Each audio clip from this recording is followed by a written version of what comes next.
What up? This your boy Mellow Man El Padrino. This your boy Chino. My name is Questlove. What's up? This is Method Man. I'm 50 Cent. Yo, what's up? This is Ice Cube. And you're checking out the Chino brothers right here. Keep it locked. Peace.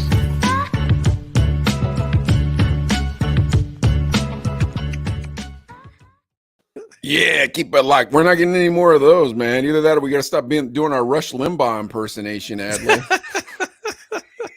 Hey, man, it still could happen. Well, Maybe. I don't know. Here's the thing. So, folks, unfortunately, once again, we had a cancellation on our guest list, but my favorite guest showed up, so I don't care. I'm not trying to be mean.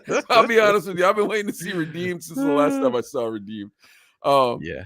So, and for real, I mean, we've been working on that. We've been working on this DJ. I won't even say his name. I don't want to offend, but we've been working on it. Everything was cool. We're going back and forth. He's like, I got you. There's a link. Let's do it. And then kind of this week, it kind of like crickets. So I'm like, we getting ghosted. Well, my 11-year-old son said, Dad, you're getting ghosted.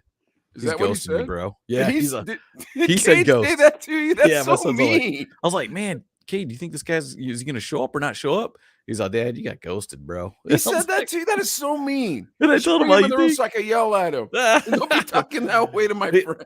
He just looked at me serious. He's like, Dad, you're getting ghosted. Like, not in a mean way, just kind of letting me know. And then I was like, ghosted? What does that mean? He's like, yeah. Are you I'm being just honest? kidding. I'm just kidding. I know. Okay. All right, here's the thing. So, like, I'm wondering if it's because we've kind of taken a weird place in our channel, on our YouTube channel and our TikTok channel, but we have a very wise man that's hanging out with us today. So we do have Redeemed. We don't have the glove, but I wanted to see Redeemed. So I don't, it's not, I mean, I'm not mad at the glove, but I was happy to see you, Redeemed. Man. Crying already? Are you crying already? I'm crying. It's emotional, crying. man. Thank you so much. Emotional. See? Bakersfield's finest. I DJ need the Redeemed, water. everybody. I need the water. Here he is. What up, everybody? Yeah, so for everybody who didn't see him last time, Redeemed had told us a lot of great stories about his upcoming as a hip hop DJ. One of my favorite episodes. I don't know, Adley, what do you think? It was one of my favorite episodes. Yeah, dude. Yeah, that's what Redeem's one of the ones I'll go back and watch again with DJ Wifey. Shout out to Wifey. Was she DJing tonight? Or what's she up to? She's recovering from a trip to Fresno. Fresno. Yeah. That'll do it to you, man. Yeah, she was Fresno. She was. I know. I told her you're going out of the frying pan into the fire. It's hot up there, man. Too. It's hot there too. Forget that. Yeah. Okay. Well, it's hard to get rested up and well and stuff too. So yes. But yeah, how are you doing? I'm doing blessed. I'm good. I'm hanging in and fighting and enjoying this busy season. Right on, man. Yeah, you guys are doing something all the time, huh? Booked nonstop, huh? Nonstop. We've been doing Friday, Saturday, Sundays. This week we have Friday, Saturday, Sunday, and Monday. Where are you going to be? Plug your spots here, Redeemed. Where are you going to be at? Tomorrow night is Noriega's on Stockdale Highway. What's up, Gavin? Hey, say what's up to Co. That's my Thai homie. Nice. Yeah, she owns a place, dude. Thai lady. Word. All right, then that's Friday night, you said? Friday night, yes. Okay. We're there every Friday night from 8 o'clock to 1 in the morning. Okay. We turned basically it's a Basque restaurant. We turned it into a nightclub. Wow. And it's really cool. We got Tim the bartender there with us. Nice. I know you guys have heard of him. And Ornelas? yes. Yeah, homie. Yeah, that's my guy. We've been working together for a while. When I used to drink, he had me crawl out the bar a couple times. How long you guys had that gig, Redeemed? We've been here about a month. Okay, cool. So this is one of the new ones. I got you. Yeah. Okay, and then where are we at Saturday? Saturday's a private gig. We're actually doing a party for a 16-year-old. And Sunday, 4th of July party, and then Monday another 4th of July party at a pastor friend's house with a nice pool and the whole bit, you know. Nice. Where's the Sunday 4th of July party at? It's at our cousin's house. Our nice. cousin Carlos. Adelaide, I know you've seen him. Carlitos. Yeah. Okay. Yeah. That's your cousin?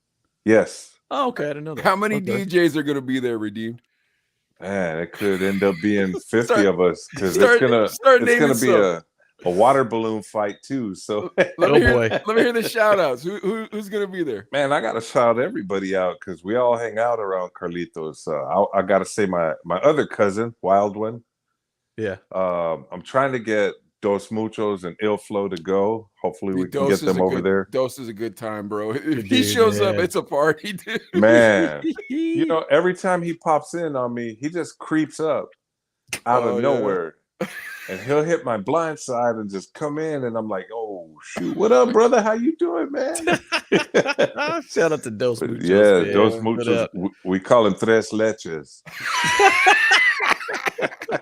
Because he's making that cake, bro. That's exactly how it goes. Nice. Yeah, you like that? That's next level, man. From Dos to like Trace. Shoot. Okay. Man, Hey, Redeem. So when you do the 16-year-old party, is it a lot of old school? Well, we downloaded a bunch of this new stuff, and it made my hair stand up on my neck, and you know, but you know, as a businessman, you got to do what you're paid to do. Bro, there's got to be paper involved in this one. I didn't want to say anything, but come on, man. a 16-year-old, they're hiring a name brand DJ. Paper. What ethnicity is the 16-year-old? Yeah, he wanted some off the wall stuff, but luckily I found his music on the record pool. But Adley's asking if he's Jewish. His name's not Stingstein. Okay. Hey, they like the hip hop though, man. That they make like you feel better, Adley. Yeah, no, they're good people though. We went and did our usual. We always meet with our clients a week or two before the event. Just go over the venue, go over the music, any special songs, any pauses in the event. You know, if they want to do a special shout out or whatever. Apparently, the Sun is a local rapper coming up, so I'm gonna do a little hip hop sesh with them and just play some instrumentals. Yeah. Oh, that's a smart move. Yeah.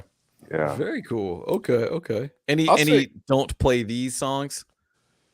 Well, of course, since it's kids, don't play the full versions. Everything is radio edit. So. Oh, right. Every time Redeemed, and I feel like Adley feels the same way I'm about to say. Every time I hear good news about you two, it reminds me of the old saying, you know what, bro? If you made $1 million this year, the only reason why I'd be angry is because you didn't make $2 million. I'm nothing but happy for you on all the success you've been having, Redeem. I appreciate it, brother. Thank you. You agree with me, Adley? Yeah. Oh, yeah. It's nice to see the homies, you know, doing well. I like saying grinders. Nice I like grinders doing well. I don't like homies doing well. I got homies that are lazy, bro. They ain't supposed to be doing well.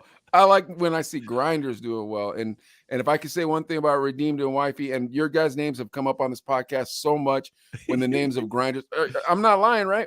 When we talk about grinders, we bring you two up, and then we always throw in the chicken deal. We always tell them about the chicken deal. We're like, dude, they are personal DJs for what was the chicken place? Raising Cane's. Raising Cane's chicken. That's right. Yeah. Yes. So I always bring that up when I talk about you two. I am so proud of you guys, man. Like I love hearing good stories about you. It's like that proverb that says hearing good news from afar is like having water in the desert. Like it's just I love hearing good things about you guys. And I know I'm shining you, bro. I don't mean to, but I think you deserve your flowers. So boom. Oh shucks. Yeah, like the kids say, right?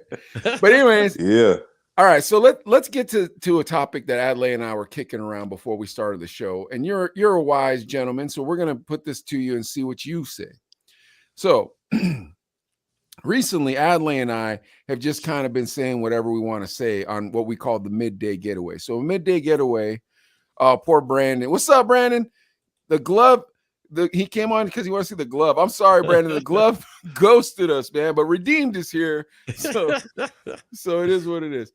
Yeah. But anyways, so recently on our what we call midday getaways, which is our little we do a short podcast for every single day of the week, then we do one live podcast, and then we'll cut up the live podcast into shorts. I put you and Wifey in one. It was really funny. But neither here nor there. Back to what I'm saying.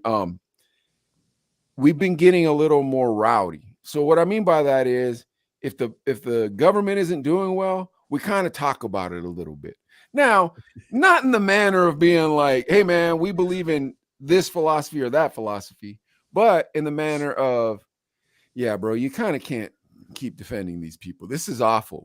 This is really bad, man. Like, and on top of it, you want us to believe in this, and this, and like we'll just start being honest about it. Okay. Now, unfortunately, I personally believe that's probably chased the past 2 guests away. That's what I'm thinking. Is they looked at our channel and were like, "Ooh, I don't know if I want to be around these guys." Bad look for me. I don't know. Okay. Yeah. So we figured this out, Redeemed. We have 2 options at this point. Option 1, we become, Mikey and Big Bob, Henry and JoJo, just a morning show type of guys, just, hey, waka waka, and silly things like that, right? Okay. And then we have these F-list celebrities come on and we have to kiss up to them and then little by little work our way up to Dwayne The Rock Johnson. Okay. That's option 1. But we got to get rid of we get to say whatever we feel like saying because it ain't going to happen. Hold on. There's a shout out to you, Rudy. Oh, that's Angel. That's my brother. What up, Angel? What's up, man? God bless you, sir. All right. Now that's option 1. Okay. Option 2. We just keep doing what we feel like doing. We say whatever we feel like saying. If this inflation ain't coming down, we're going to remind you that this inflation's not coming down. If you're deciding to push something on us, we're going to remind you that your movie didn't do well, that was trying to push that on our children. We're going to remind you of these things. And instead of getting celebrities and trying to work our way up, it's all DJs all the time. And we just work our way around the country, just mixed DJ after radio DJ, after party DJ, after Bobby McGee's DJ, after what other kind of DJs we had in this joint? We do Def Jam, Comedy Jam DJ. DJ Ace is a Def Jam, Comedy Jam DJ. Bro, we have heard the best DJ stories. Bro, every DJ story we have heard on the show, Mike and Delay, word up. God bless everyone as well. Thank you. Thank you, Angel. That was very nice. Thank you. Getting back to what I'm saying. Every one of these stories is magic, bro. Every one of these stories it's like you're watching National Geographic of DJs. It's phenomenal. Okay.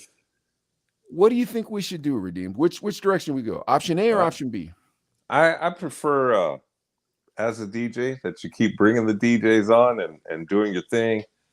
I'd love to bring in some of the guys I've mentioned before that we can get in. I want all of them on, man. Why do you think I'm telling you to shout people out? Once you shout people out, I'm like, Adley, get this guy. Can you get this guy?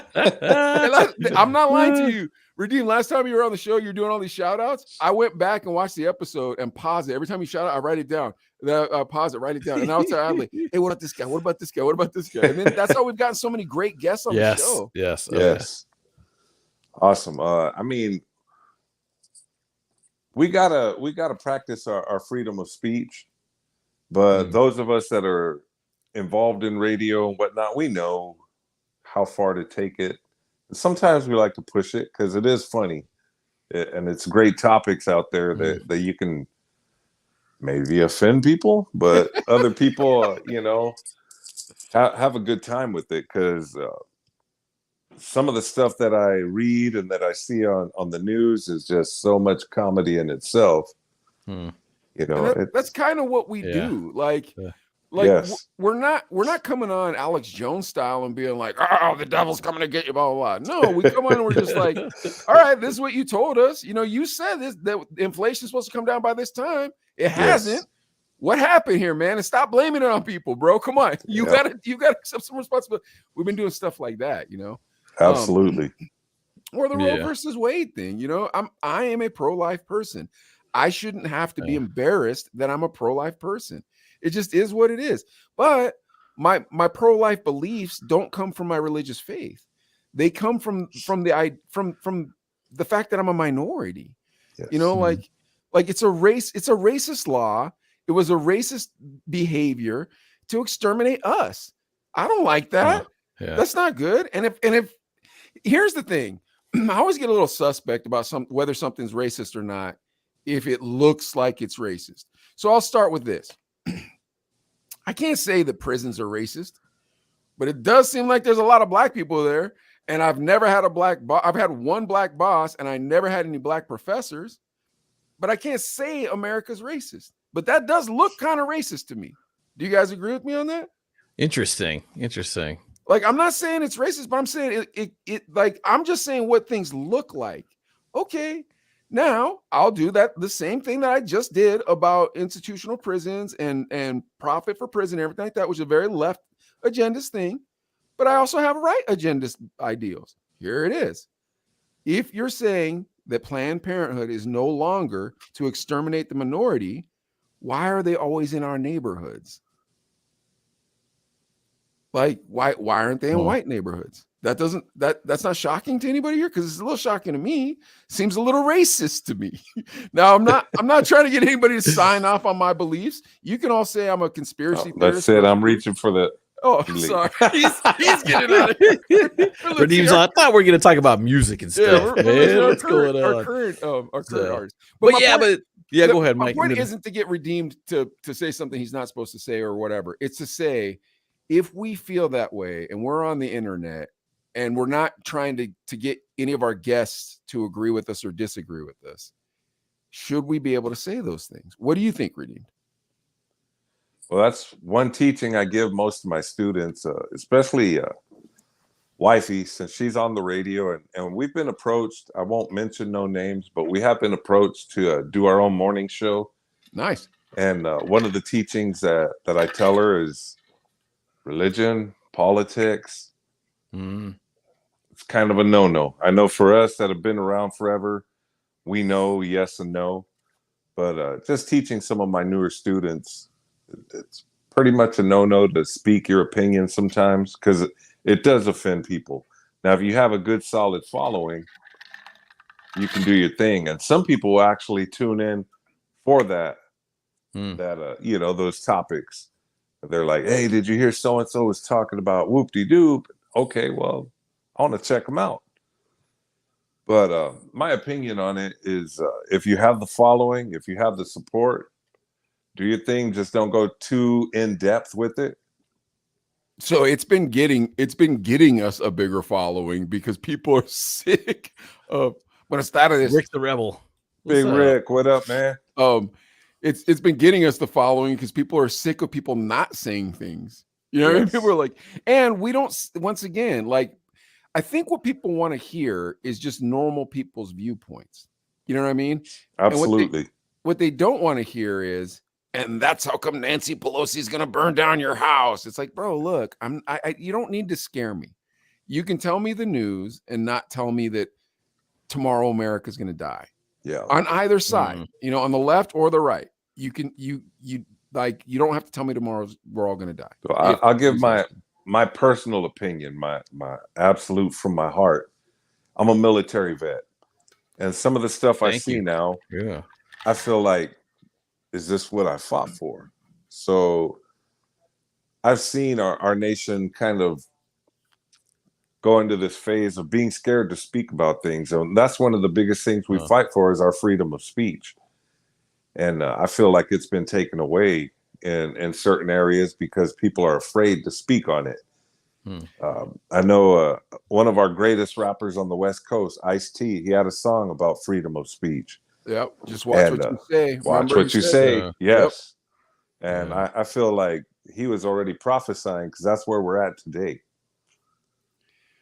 But I also feel like as minorities, we do have a cheat code because the only people that are calling people racist are white people. So if a white person has the nerve to call me a racist or whatever they want to call me, or Trump supporter, or whatever they want to call me, I'm like, all right, man, cool.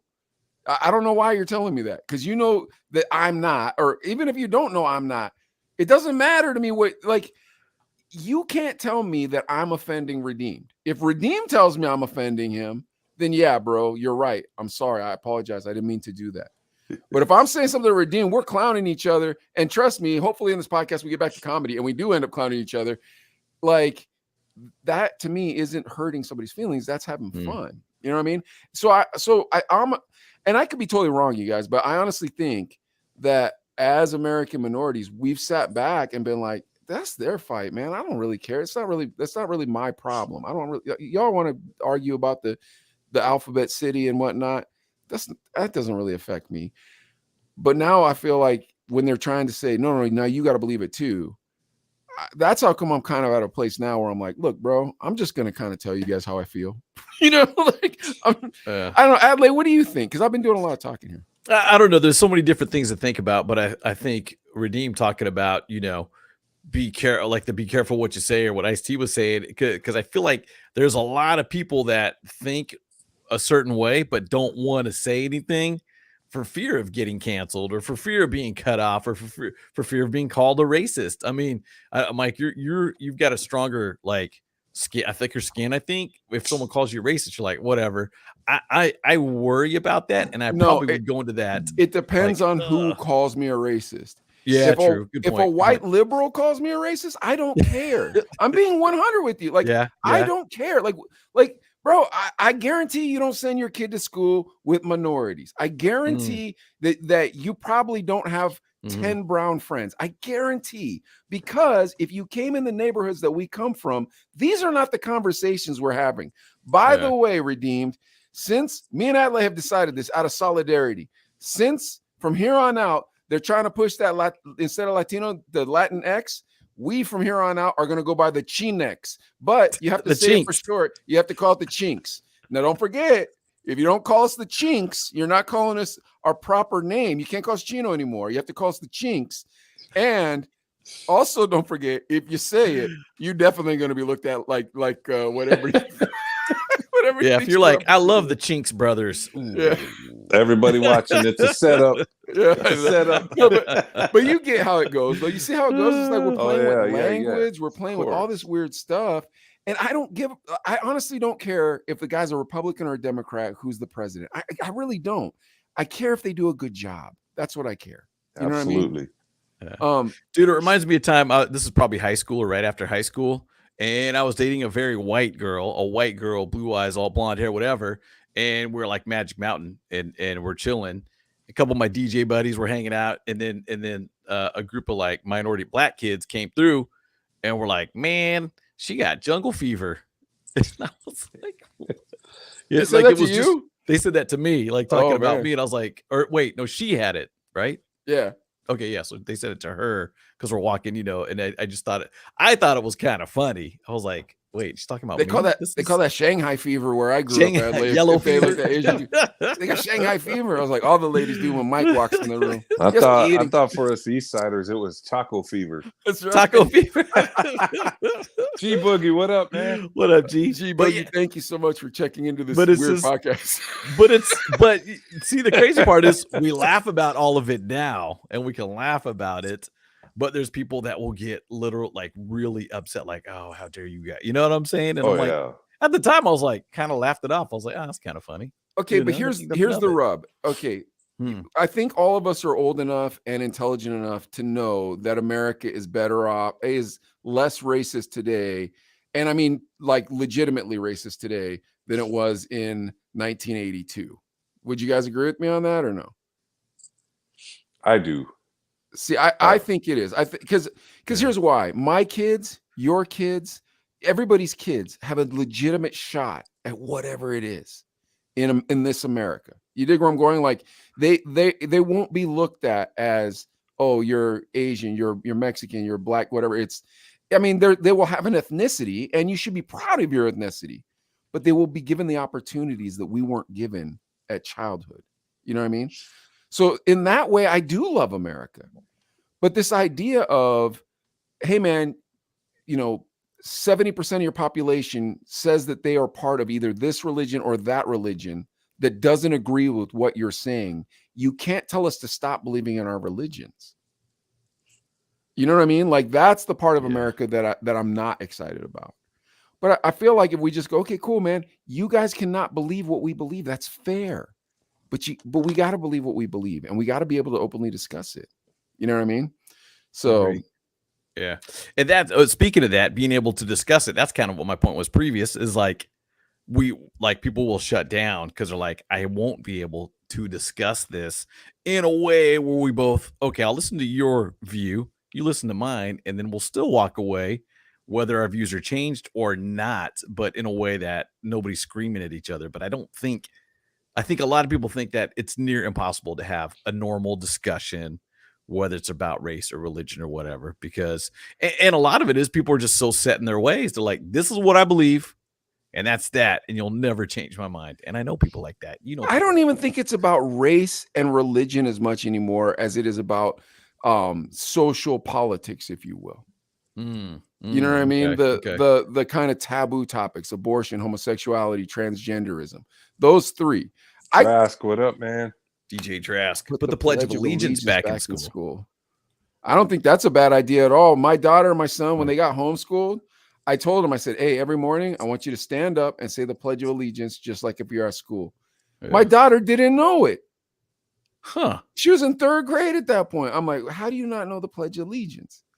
But I don't know. I mean, Redeem, we're not trying to ruin your career by having these conversations. I apologize. You see, my lips are sealed. Yeah. Yeah.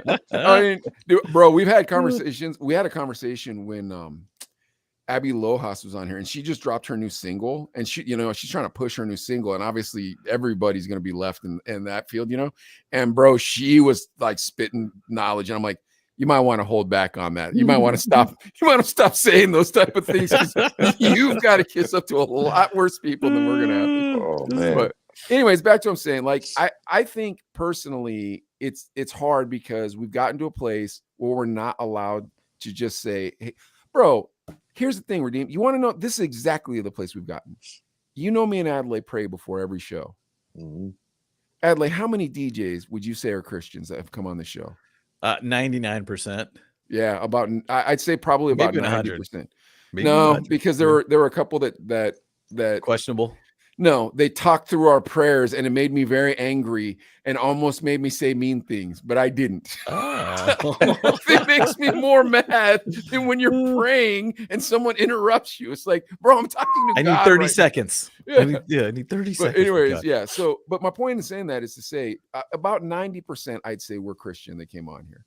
And that 90% are probably it's probably difficult for them to be able to share their faith with people because they're afraid that they're going to be judged in some sort of manner because of their faith. That is not the way this place is supposed to go. That is not the way this country's supposed to go. Like, and I get it. I own my own business, so I can say whatever I want, and I'm not going to, even if I offend my customers, trust me, I'll get more customers. I sell great products at a great price with amazing customer service. Tiny Box Vape Shop, 442 Perry Highway. Y'all got to check it out, or go out to my spot on Pine Hollow in Kennedy. It's the second shop. Great customer service there, guys. Great vapes. Go see Brandon. Tell him I said hi. Anyways, neither here nor there. Back to what I'm saying. I can say whatever I want. You guys are, I don't want to say beholden, but sort of beholden to, you know, professional life. You know what I mean? And I think a lot of people are beholden to professional life, and it scares them to be able to talk about even their faith, dude. You hear stories. Obviously, you hear stories about people, whatever, losing their job or saying the wrong thing. But you don't know if you don't know what's wrong, you don't know what's wrong. You don't know where the line is. And I know for me, if I say something wrong, it's like, well, there goes my livelihood. That's a little scary. I mean, to be honest, but at the same time, you're like, I don't want more than this. Sometimes I want to work. I want to pay my bills. I want to raise my kid, and that's it. But you don't want to risk losing what you got.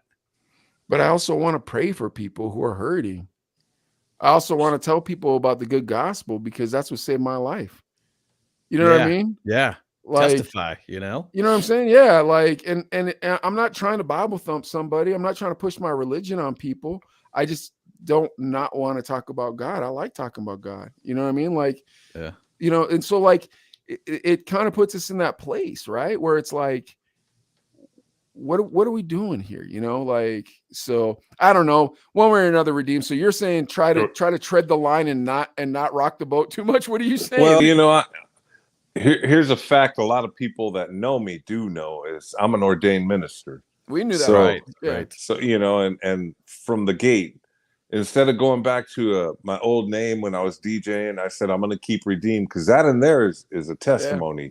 Well, hold on real quick. Before I even met you, when I met Wifey and she talked about you, and like, I just heard about your guys' relationship, I knew you were a believer. I knew it right away. And then because of your name also. And so then that when I first when we first met you guys and when we had you on, I wanted you to tell us your testimony. And so I kept tricking you into telling me your testimony. But anyways, go on. I apologize. No, it's fine. As you were saying, you guys pray before every show. When we go out as a family to eat, we pray over our food. We don't care who's sitting there, who's staring, who's not. We lock up hands and we bless the food. Oh, you guys go old school with it, huh? Oh yeah, we go old. Telling a sermon while you're holding hands, and man, we go, okay, let's be Victory Outreach right now, and you want to watch some cars? You want to watch some cars afterwards? Man, I go outside. That's right, Victory Outreach, the car wash. Come on, guys, car wash. You know, it's good to bring that up, and you know, those of us that are believers, we're taught that you should speak on it. You should be an example. So, of course, speak on it, show it. Here's the interesting thing too. Think about going to the club, DJing, and Mike, remember going to the club in the 90s and stuff, and there's a lot of stuff going on around you, and you're having fun, and I feel like there was a turning point somewhere where it's just kind of like, okay, I got to get focused. Okay, I need something more than what I can do to keep me on the straight and narrow. You know what I'm saying? And you look to religion and stuff too, because man, you get a lot of trouble, man, back in the day, and we see it now with the younger cats coming up too. You can get into some trouble DJing and doing the club stuff and the music scene or whatever. So who knows without religion where I would be, you know what I'm saying? So I don't know. I only use the term religion when I'm speaking to non-believers. Like to me, it's about Christ, dude. Like that's the beginning and the end of it. He found me when I got fired from Hot 98.3. I knew I wasn't supposed to be a radio DJ. Mm-hmm. Yeah. Baby George. George. Right now. Right on, man. Living testimony. Nice. But yeah, man. I knew I just couldn't go back. I knew it. If I wanted to keep what I had found, I couldn't go back. And then there were all these parables about, selling your land for the jewel and all these things. And I was just like, I guess I'm going to act crazy now. And that was it, man. I left everything in Tucson, moved to Pittsburgh to preach the gospel. Like, you know what I mean? Like I was just a crazy person. I don't want to say crazy, but like I was, man. Like, and people would be like, what are you, a Jesus freak? I'm like, I don't even know if that word's probably too good to describe me. Like, that's how I felt because I was so like done from this world, man. It hurt me so bad, and God, it blessed me so well. And I didn't turn this into a Billy Graham thing. I apologize to everybody who thought we were going to have Chris the Glove Taylor on. But here's the thing. Like, even today, right? There's this kid comes to my shop and his girlfriend's Ukrainian.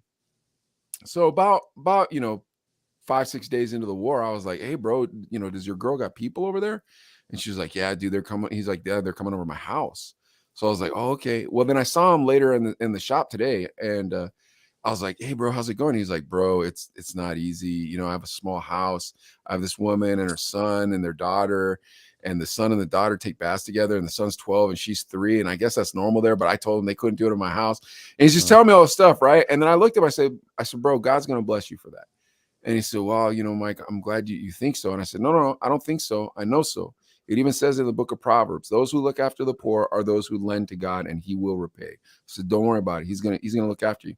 And he was like, oh, thank you so much for telling me that. And I said, no. And then I told him the same proverb I told you earlier, Redeemed, about good news to the weary is like water in the desert. My point in saying that is to say this: I don't have another way anymore, guys. I personally don't like, and I'm assuming you guys don't either. But like, bro, I was a failure, man. I was a failure. Like I couldn't do it without God. I just couldn't. I'm a failure without him. So for me, I don't really have an option. You know what I mean? I have to tell people. I have to tell them because it doesn't make sense otherwise. Adelaide, think about it, bro. You've known me for almost 30 years. I've known Mike before Mike, so I know there was some, a lot of anger, it's definitely a different person too. I mean, going to DJ the clubs, man, it would be like, which mic am I getting tonight? Because I was on the turntables, I was playing the music, and then Mike was the host, the MC, the hype man and stuff. And it's like, okay, please don't punch anybody. You know what I'm saying? You know, not that Mike ever did, but there was a couple times I like came close, I'm gonna punch somebody. You know? I was like, I did. Just chill. Yeah. Did you punch somebody one time at a DJ? A few times. What did they ask? What they asked for? Was it a request? You didn't want to play or what? Well, you know, when someone reaches over and touches your vinyl when you're spinning. Oh no, yeah. And back then, touching your lady. If it's your homeboy, that's all right though. But if it's some cat that you're not really familiar with, that's not good. Putting those drinks that know on your me mixer. here in town, they know my old reputation, and I mean, they used to call me the Mexican Debo. So that's what Sparkle called you. Sparkle called you that. Yes. See? Rest in peace, Sparkle. Rest in peace, Spark. Yeah. Because when they put the drinks or even lean over with a drink over the mixer turret, you're like, dude, back up, not bro. Nice. It's not nice. Yes. And dude, because Redeemed and Mike, you remember when you're cut off from everybody, it was kind of nice in that way. But then it kind of sucked because you're kind of far. But I would still prefer being a little bit barricaded away from people. But there's those times when you're like up on the dance floor and you're just like, man, bumping into your turntable. Mike, we did a few house parties bumping into the turntables. That was awful. It's like, step back. Well, Redeemed, on the vinyl, it's not forgiving. No, when you're bumping your tables, you're on the needle. Oh my gosh! Yeah, the needle, the vinyl, all of it, and then you get the whole stare from the whole crowd because everybody's like, "Boo! It's not me," and you're pointing at that person. It's them. It's this fool right here. Yeah, but then you just look like a bigger gangster because you're so angry and you're pointing at the dude. I was pushing fools off. That's what Rick the Rebel said. You gotta have that barricaded area and stuff too. What was something else that would like piss you off DJing, you think? Well, of course, the request, especially when you're playing a cumbia and someone walks up and says, "Can you play cumbia?"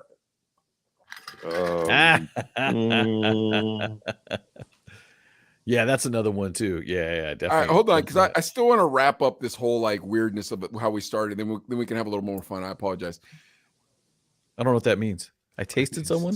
Tased? Oh, did you tase someone? Tase someone is what he's saying. Yeah. Yeah. Oh, I hope he didn't tase no one. What up, DDP? Well, real quick. But Redeemed.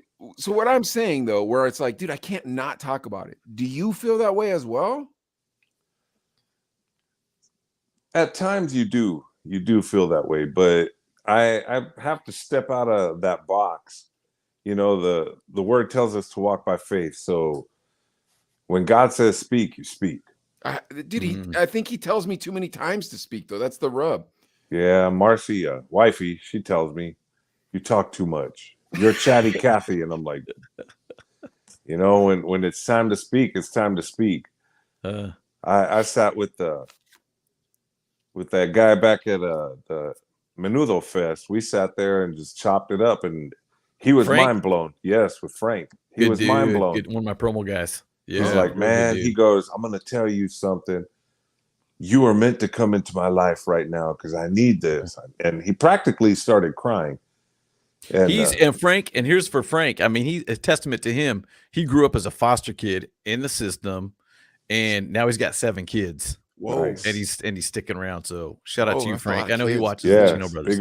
Big ups. Cool dude. Very cool dude. Yeah. And, seeing the spirit work through you and touch somebody like that, man, that's what it's all about.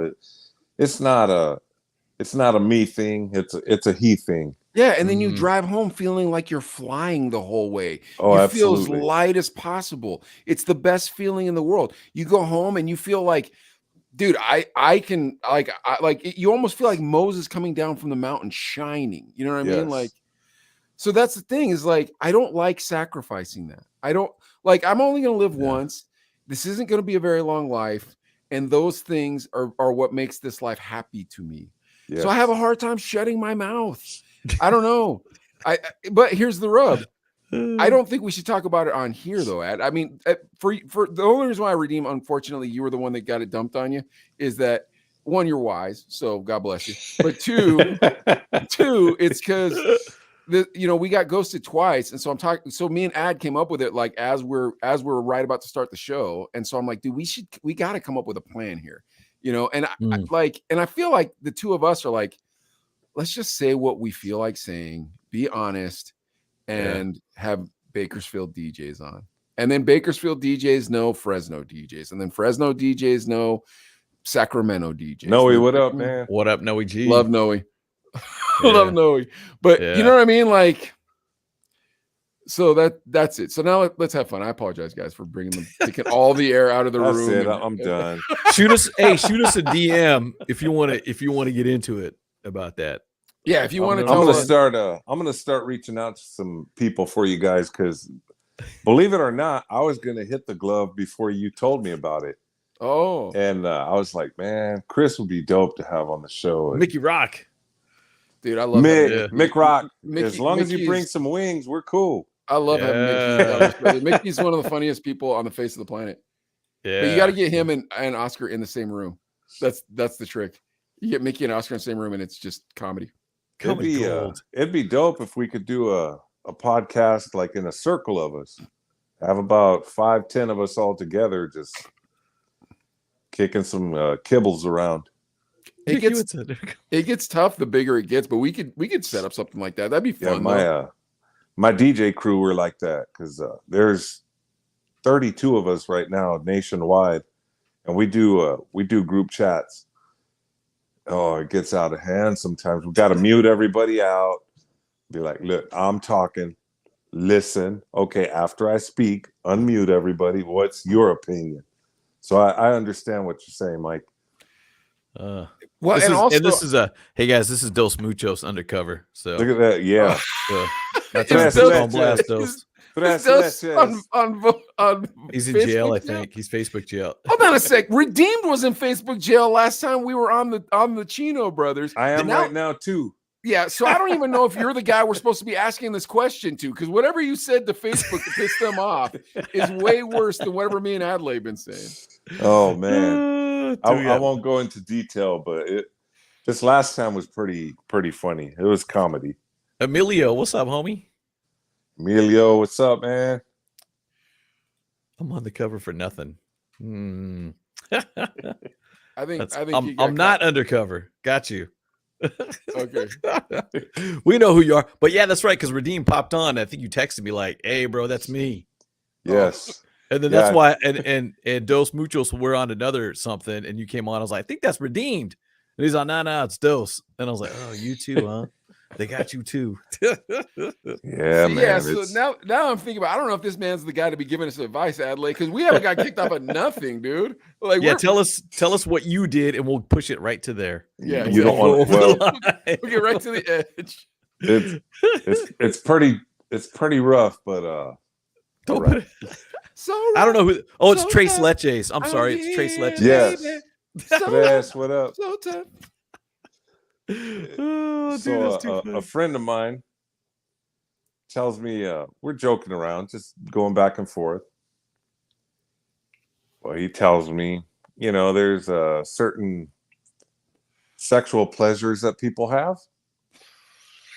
He tells me that I like to put BBs up my thing. And I told him, I said, the only reason I'll do that is to shoot you in the eye. So after that, I get that big flash.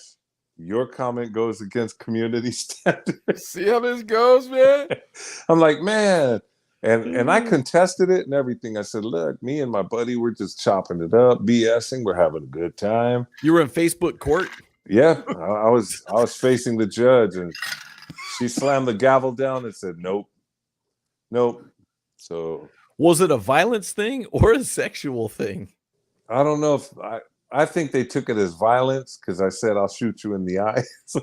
Now, what's their policy on Dutch ovens? Can I talk about that? Man, I don't think you can. I don't think you can. Okay. Not if you enjoy them. Or maybe not if you don't enjoy them. What do you think of that? Okay. If you enjoy them, you can talk about them. But if you say that they're weird, no. Now you're some sort of a phobic of something or other. You're a Dutch oven phobe, I guess. If you say they're not good. Okay, yeah, we got to change the name. Maybe using the word Dutch is bad. I don't know. That might be it too. Huh? Maybe that's what it is. Wrong to the Dutch. I don't know, dude. I God bless America. I do say this. I honestly didn't do anything, you guys. I don't know why it's like that. Oh, we know why it's like that. I mean, Dos Muchos, like, up. bro, you're pretty wild, man. I love you, bro, but I know you're wild, and nobody's gonna argue with me on that. So I got. I'm gonna take it back to Mike saying, and we're gonna go to that racist stuff, Dos. I said a Spanish bad word, one word, and got 29 days. Whoa, it was a Spanish bad word. Yeah, I hope you got a tattooed teardrop, Noe. Oh man, that is nuts. A Spanish bad word. What's up, fellas? EVP What up, checking in. What up? EVP, what up, man? Dude, that could be a whole hour topic too. Just why you got banned on Facebook, man. Oh, that'd Or be any dope. social That would be media a for super dope topic. But you know what I think would be a dope topic right now? Redeem, what's the weirdest gig you ever DJ'd? Oh my God. Speaking of BBs in the eye. Oh, I think I told you guys last time, but I DJ'd a Gothic wedding at the Bakersfield Museum. Tell us this. Oh my gosh. I have never seen a wedding cake with blood dripping down it and the bride with a knife in the groom's chest. Everybody dressed up in black and just super gothy. The whole night, it was that scream rock and all kinds of crazy music. Like nothing you could dance to. I couldn't dance to it. But What year was this? this was,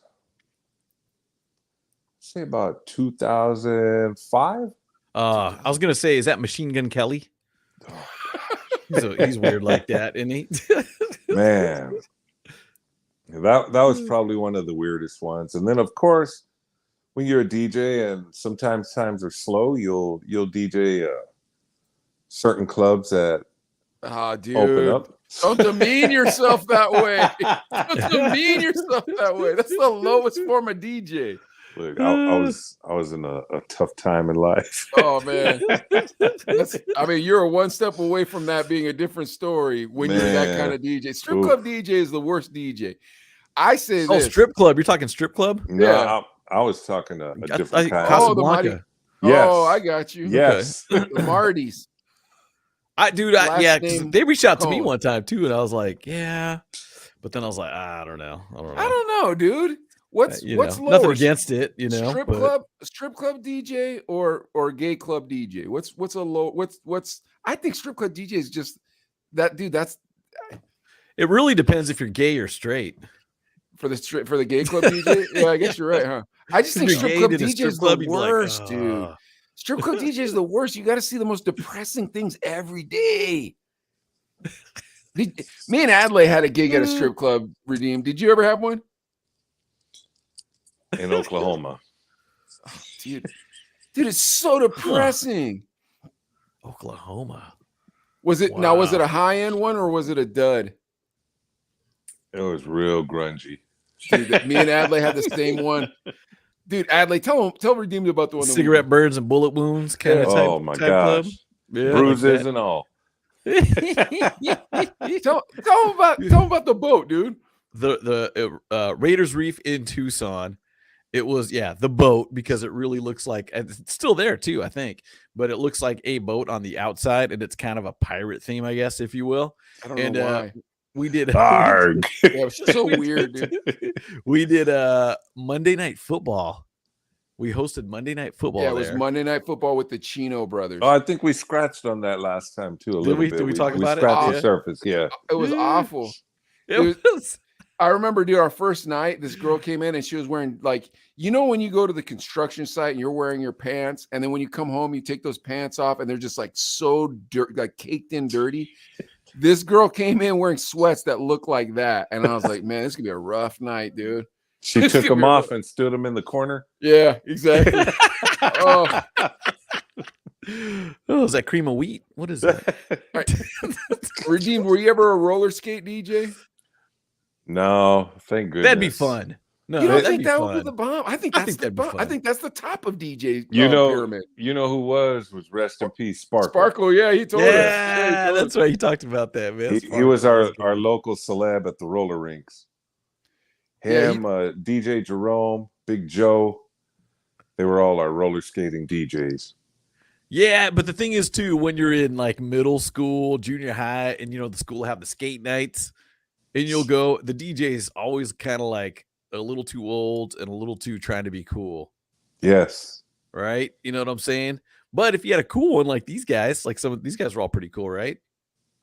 Oh yeah. Okay, you kind of would look up to them like, oh man, and then you go up there and like, oh, play something I can hold hands with the chick too, and they'd be like, I got you. You're like, all right, cool. And then you try to hold hands with a chick, and she'd still say no, but you'd still be like, give it up for the DJ. At least he tried. Oh yeah. Now play some Every Rose Has Its Thorn, so I can go cry in the corner. Mickey, I remember that. And that's when he plays the electric slide, dude, while you're crying in the corner. Like, oh, I love this song. Oh. Okay, I can do it. I'll go back out there. All skate. Oh yeah, that was after the couples skate. It'd be all skate. Yes. But I don't know. Think about this too. Money wise, when does money come into play? And I know, Mike, there's no amount of money for the strip club or the gay club or whatever gig. There's got to be a price tag, right? Don't you think? Like, you mean current price or like when you're young and broke price? When you're hurting for money, when you're young and broke, like Redeemed 23-year-old young and broke. You're like, all right, if I could get 2 G's a night at the strip club, 2 G's or whatever I don't think awful they're paying club like that, dude. Are they paying like that? I don't know. 2 G's might change my mind. I don't know. If they are, I'm gonna go DJ Deja Vu. I mean, what do I gotta wear? I was gonna say the gay club, 2 G's and no shirt. Oh, can I wear trousers though? Can I just wear pants? Suspenders? Nah, dude. If I can wear pants, like as long if as they I'm pay not me 2 G's a night, I'll just wear chaps. Really? You do that for 2 G's? Redeem, I'm negotiating our contract. Don't go that far. Come on, man. You put me in chaps. I had us a pants. Oh, dude, yeah, because I feel like back in the day would have been like, well, it's $1,000 each, Mike. Let's do it. I don't know though. Because we did Monday Night Football at this horrible strip club for $50 or $100 each. What are you talking about? The only time we ever got real money was when those gangsters hired us that one time, and I absolutely didn't want to do it. I was like, I'm not doing that club. And it was like, it's $1,000 a piece, and I was like, okay, let's go. Because everybody we got that kind of cake. Everybody on this podcast knows those days of $50 and all the beer you can drink. We all know those days. Sometimes the $50 wasn't involved. It was you could meet chicks and you get free beer and you don't have to pay to get in the party. I won't mention the name of it, but back in '85, I was at a local club here. I was only 16, and it was one of those $50 and an open tab, and I'm like, I'm 16 and they're giving me beer. Okay, holy I'm cow. cool with that. That's not still open, is it? No, they closed. They closed shortly after. That's like being in Mexico, bro. Drinking. 15, yeah. Yeah, I was doing it. I was happy. Oh my gosh, dude. Yeah, I've been in spots like that too, where it's kind of like, these fools in here aren't 21. Yep. The Rock was just like looking that. around and just like, I don't know, man. I hope the cops don't roll up, man, while I'm DJing, because they'll confiscate my equipment and stuff too. But yeah, you see some young faces and they're like, oh yeah, I don't know about this, man. Do you remember when The Rock was like that? The Rock was like that, like on had that reputation. Yeah, like and college night. Yeah, they'd say, hey, look, guys, when the gig would start, they go, first month we'll be easy on the IDs. That was their straight up. their hints or whatever. Give or take 2 or 3 years. It's college night. Give them a wristband. First couple months, we'll go easy on the IDs. Oh, there's an else right there. dude, this is all. What up, man? With a drink in his hand. I'm glad that you're enjoying yourself, Tim, because I thought this was the weirdest podcast we'd ever done. Like, I'm like, oh man, are we turning into like some weird religious podcast? Oh no. But then again, I mean, if you had the 18 and over clubs, they had those issues too, where they'd be like, all right, we're gonna give wristbands to the 21 and over. And did the bartenders check for wristbands? Maybe half the time, maybe, yeah, but then they'd also do it where it'd be like, this room is for the 18 to 20, and then over here is the 21 and over. You know what I mean? Like, yeah, we seen those too. I hated those when I was under 21 though. I'd be like, I want to be in that room over there with the cool people. You just dancing. You're like, man, we should go in the car and drink a 40 and then come back in. I mean, you did that anyways, right? Right. What's the Sprite gonna do for me? Yeah, $3.50 for a Roy Rogers. Man, I want to be in the Roy Rogers. A virgin margarita. But dudes would do that though. You remember Sure that? did. Like when you'd be at the 18 and over place, you see the kids with the virgin drinks, and you're like, Oh, well, yeah, why are you doing that? I got a strawberry slush. Yeah. Let me get a sip, bro. Yeah.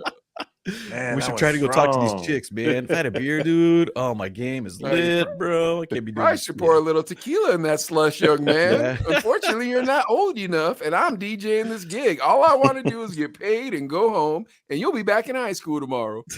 That's what I always thought. Ooh, Mad Dog 2020. Yes, I remember that too. I got a bottle in the kitchen right now. Wait, hold on. Now, so that's who I am as the DJ at an underage event. I am not the cool DJ. I'm the, nah, bro, you guys are kids. I'm not bringing beer. I'm not going to give you any liquor. I don't know you people. You are just young people who enjoy music. I will now play that music, but we don't need to talk. You can ask me to play a song, but other than that, I don't want to have a conversation with you. That's the DJ I am when there's teenagers involved. What do you guys say? If you're the DJ that's older, like, yeah, come on, I'll show you how to DJ. Kids, come on back in the booth. That's a little weird. That'd be like, I don't know. So it's probably you're doing the right thing, setting those boundaries. But if you want to kind of teach the homies how to DJ or whatever, I guess that's kind of cool, right? No, I'm saying I'm not trying to hook anybody up with liquor, bro. Like I'm not, you know what I mean? Like you remember when you guys went to prom and everybody's like, I got a limousine and they had liquor in it. And it's like, but you guys are only 16 or however old you are. You know what I mean? It's like, I guess he doesn't care. I was not that. I never did that to kids. I was like, no, man, I'm not your friend. I don't like you. Yeah. You're a paycheck, man. You know. Oh, we knew DJs that would sell sax to them, though. I guess that's not good. That's not good either. But I'm saying they did it. They still exist. They still. That's dirty, man. Come on. Yeah, I'm like, come on, man. Where'd you get a sack from when you were in like high school, though? When I was in high school? Yeah. From a cholo? From Where DJ Redeemed? Yeah, Behind 7-Eleven? Same way Redeemed got it? From a cholo? Back in the day. Oh my gosh, it's crazy. At Club Aldo's. Did Aldo's do the 18 and over or the under 21? There were times they would. Yeah. They'd do it now and then. A couple of the different spots here in town did it, but it was always rough. La Movida was 18 and over when I first moved here in 05, and woo, that was a rowdy crowd. Wait, when you guys say it was rough, what does that mean? What do you guys mean by that? Well, drama. Since Adelaide brought them up, they still kind of have a curse on them. They're very well known for things. Yeah, we DJ'd a hip hop show there and ends up in a shooting. I hate that. Yeah, bottles flying everywhere, girls beating the crap out of each other. I'm like, wow, it's time to go. Let's roll. Yeah. Ghost riding the whip like out front. Oh yeah, like for real. And you're just like, oh boy. Yeah, that was crazy. So, and then dude, there was not. They just kind of killed the 18 and over for a long time. Because Mike, in Tucson, we'd have 18 and over clubs. I don't remember them being as that dramafied though. I never went to them. We did, but like, why would I go to an 18 Gotham and over club? Well, even Rodney O. There was a Rodney O. show at Gotham. Maybe it was. I don't know if I was at Clear Channel at the time, but we went there and it was the 18 over spot. Remember the spot? It looked all futuristic and it had different levels and metal. Yeah, but I don't remember it being 18 and over ever. But it doesn't matter. The thing is here's the thing. I think 18 and over is a bad idea because if you're not 21 yet, you want to drink and you're not supposed to. And having a beer before you go and start dancing is a lot funner than not having a beer and going and starting dancing. You know what I mean? So I feel bad for them. It's like to just DJ for 21-year-olds. Sorry, guys. You all could DJ for yourselves at house parties. You know what I mean? Like, I guess I don't know what the solution is, but I don't think it's 18 and over clubs. G Boogie says, I got mine from the ice cream truck. Talking about where he got his weed? Weed or booze or whatever. But we had one out of the elementary school that park up there, and he'd sell cigarettes in singles. You never smoked pot though when you were a kid, huh, Adley? I wasn't a big pot guy. Because I was going to ask where you got it from. Because I was like, you didn't buy it from a cholo, but you're from Orange County. So I was like, well, maybe it was different there. Yeah, I'm trying to think who I would have. I don't know. I don't know if I would have bought. It wasn't really till college I started messing with it, but it was the guy in my geometry class at that point. It was everybody. It was all around everywhere. It is at U of A. Dude, it was my Orange Go ahead, County man. is either a cholo or a dude. Like yeah, like a surfer dude or a Yeah. cholo. Those were our two options. Oh, really? Yeah, Okay, I yeah. got you. It was always cholos in West Covina, and then when I moved to Arizona, it was white people. I'm like, I didn't know It was you like guys frat did guys. this. Yeah. I was like, I didn't know this. You guys did this. I thought that this was a primarily Latino endeavor. How's this going? You know, it was super weird the first time you buy weed from a white dude. Because was it worm? Big worm? Was it big worm? No, bro. I never had like a worm or anybody like that. Oh, wait, who said the ice cream truck? Rick, EVP. huh? Oh, EVP said. No, Rick said was with the ice cream. No, truck. it was G Boogie saying that. Oh, G Boogie. Yeah, G Boogie. At Lamont, the ice cream truck sold everything. Ask Marcy. I never sorry, had the that's ice you. cream truck cat. My homeboy Richard was my connect forever, but he was a cholo, and his brother was one of those crazy dudes. Like one of the ones that you're like, I don't want to be around this guy. One of the guys that like points the gun around the room and stuff like that, and like clacks the shells out of the action while they're talking to you. You're like, please stop doing that. I want you know a I'm not dime, hard. Zach. That's all I want, and I want to get out. Well, no, because like they knew me. You know what I mean? Because it was Uh-huh. like we all grew up together, and Richard was like his little brother was one of those kids that wanted to prove himself by being way harder. And it's like, bro, I'm not hard, man. I'm a nerd, okay? Leave me alone. I will never be a gangster. You know I won't be a gangster. You know me since I was 13. When did I ever give you any semblance that I was hard? Please put the firearms away. I didn't say that, of course, you know. I couldn't say that. I had to pretend like I was hard. Like, yeah, man, I know what's up. And no, my heart's beating. Like, oh man, I want to get out of here. I just want to go get high and relax. That's all I want. Yeah, they'd put you through some ish to get a sack sometimes, huh? G Boogie said it was a bodega. A bodega truck. Oh wow. Yeah. No, you go through some ish when you don't know the people. Oh yeah. And dude, we went through some ish in Arizona. Arizona was the worst place because in Arizona Redeemed, it was super illegal. So like that's probably why I quit doing it for 20 It's years. not or worth the whatever it was. hassle. Yeah, because I was like, nah, man, I'm not doing this. Like we'd end up driving to Tempe, and then it'd be like, hold on a sec, man, my boy doesn't know you're coming. It's like, why didn't you tell him I was coming? Boom, boom, boom, boom, boom. Guy peeks his crack through the door like this. Get in the house. He brings your homeboy in. Now you're standing out in front of the house. You're hearing him behind the door. Why'd you bring that dude, man? I told you not to bring nobody, man. What's wrong with you, man? Blah, blah, blah, blah, blah. Then your homeboy opens the door. Nah, it's cool. Come on in. You're like, man, it doesn't seem like it's cool. Come on in. Just sit here. We got to go to the store real quick. We'll be right back. I don't want to sit there, dude. I want to go home. Now you're sitting on this couch. Here comes some dude with a Bowie knife. Hey, you ever seen a real Rambo knife? No, man, I don't want to see it right now. There's some heavy-set girl wearing like weird lingerie and a dog collar sits next to you, and you're like, please don't talk to me. They start playing Mario Brothers. You're like, how long have I been here, man? Then your homeboy shows up. You don't get home till 1:30 in the morning. You were like, I'm trying to be home by 10. It's like a 6-hour mission. A 6-hour mission. And I want to get my nickel bag. We went halfers on a sack. Some dude's got a lizard. Some guy walks out with an iguana. You're like, bro, I don't want to see an iguana. Leave me alone. You ever seen an iguana smoke? No, I don't want it today. Oh, geez. Here's the thing. All three of us are from different parts of that state, and now we're from different parts of the country.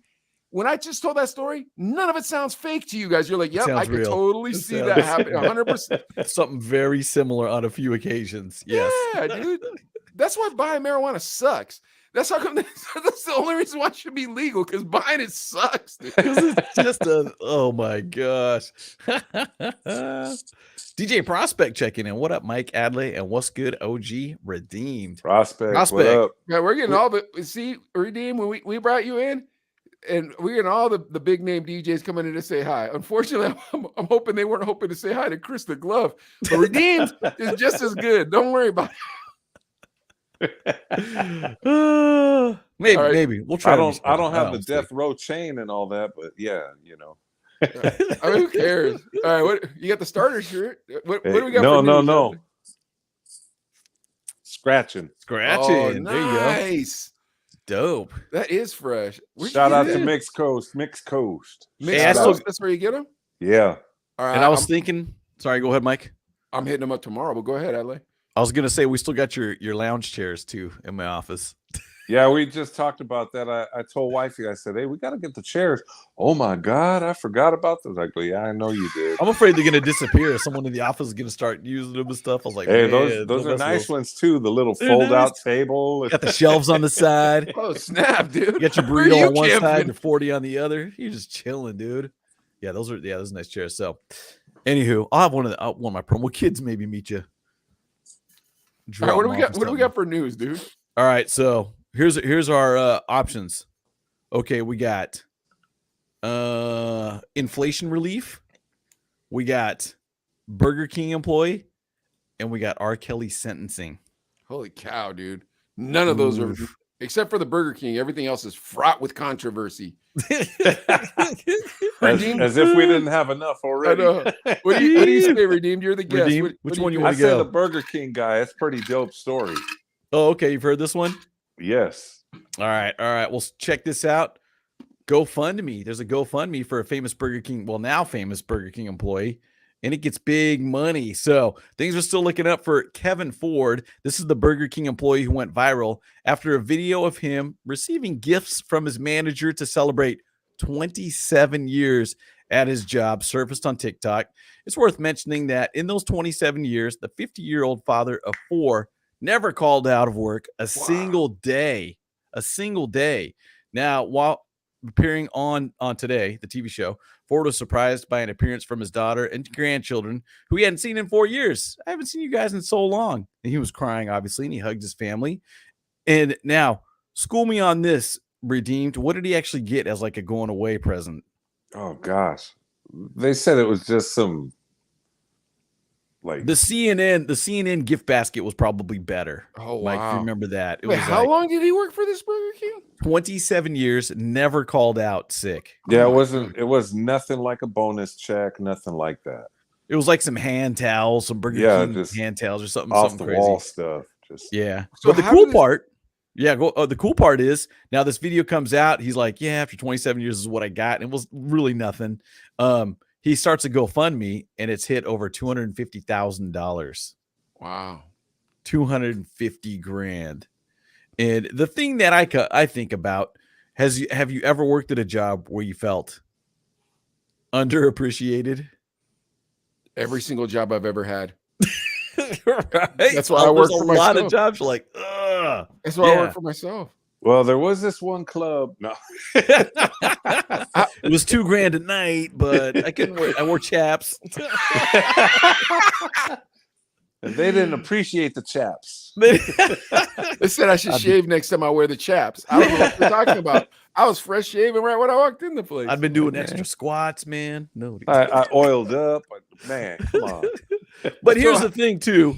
I mean, Mike, you're a business owner now.